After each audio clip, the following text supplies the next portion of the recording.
আসসালামু আলাইকুম ওয়া রাহমাতুল্লাহ। আলহামদুলিল্লাহি ওয়াহদা ওয়াসসালাতু ওয়াসসালামু আলা মান লা নাবিয়্যা বা'দা।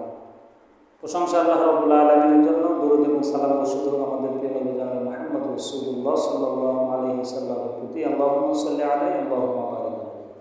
সম্মানিত দ্বীনী ভাই এবং বোনেরা, আজকে আমি আপনাদের সামনে যে বিষয়ে আলোচনা করার জন্য এসেছি তা হচ্ছে পবিত্র কোরআনুল কারীম শিক্ষার ফজিলত। আজকে আমরা দুনিয়াতে অনেক শিক্ষাই অর্জন করছি, কিন্তু কোরআন শিক্ষা আমরা অর্জন করতে বা কোরআন তেলাওয়াত আমরা শিখছি না। কোরআন থেকে আজকে আমরা অনেক দূরে চলে গিয়েছি, অথচ কোরআনই হচ্ছে আমাদের মূল গাইড বুক, আমাদের সংবিধান। আল্লাহ রাব্বুল আলামিন জানিয়ে দিয়েছেন হুদাল লিন-নাস, মানুষের হেদায়েতের জন্য। এটা মুত্তাকিনদের জন্য হেদায়েত স্বরূপ। আমরা ভালো মন্দ, আদেশ নিষেধ যা কিছু আছে সব কিছু আমরা কোরআন থেকে আমরা জানতে পারি। কোরআন হচ্ছে আমাদের মূল গাইড বুক, অথচ এই কোরআন আজকে আমরা অনেকেই পড়তে পারি না। কোরআন আজকে আমরা এখন পড়ার চেষ্টাও করছি না। কোরআন তেলাওয়াতের বিষয়ে, কোরআন শিক্ষার বিষয়ে আল্লাহ রাসূল একটি হাদিস বর্ণনা করেছেন।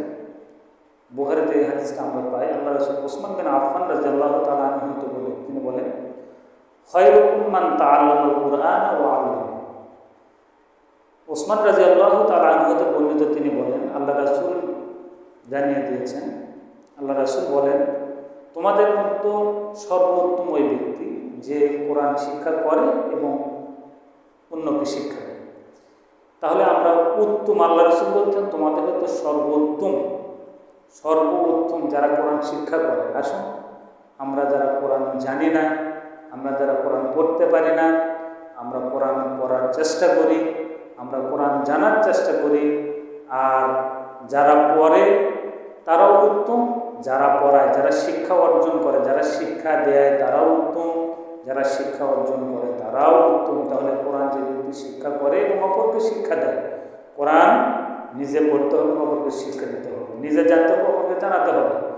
আল্লাহ রাসূল জানিয়ে দিয়েছেন কোরআন এমন একটা গাইড, এই কোরআনের একটা করে হরফ কোনো ব্যক্তি যদি তেলাওয়াত করে তাহলে একটা করে হরফের বিনিময়ে 10টা করে নেকি দান করবেন। সুবহানাল্লাহ। আল্লাহ রাসূল বলছেন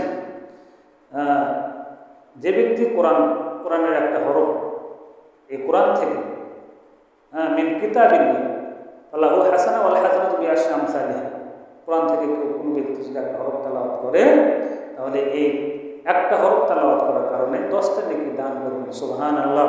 আল্লাহ রাসূল বলছেন, আমি বলছি না যে আলিফ লাম মিম হরফন, তিনটা মিলে একটা হরফ, এই কথা আমি বলছি না। আল্লাহ রাসূল বলছেন আলিফ হরফন, আলিফ একটা হরফ, লাম হরফন, লাম একটা হরফ, মিম হরফন, মিম একটা হরফ।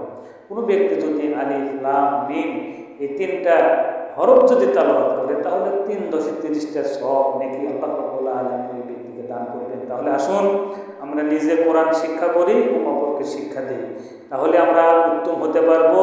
আমরা উত্তম হয়ে যেন দুনিয়াতে চলতে পারি, আল্লাহর কিতাব পড়তে পারি এবং এখান থেকে যেন আমরা কিছু সওয়াব অর্জন করতে পারি। একটা করে হরফের বিনিময়ে 10টা করে নেকি আল্লাহ রাব্বুল আলামিন আমাদেরকে দান করবেন। আসুন আমরা কোরআন তেলাওয়াত করি, কোরআন শিক্ষা অর্জন করি, কোরআন শেখার ফজিলত আমরা একটু জানার চেষ্টা করি। আল্লাহ রাব্বুল আলামিন আমাদের সকলকে তৌফিক দান করুন। আল্লাহুম্মা আমিন। আসসালামু আলাইকুম।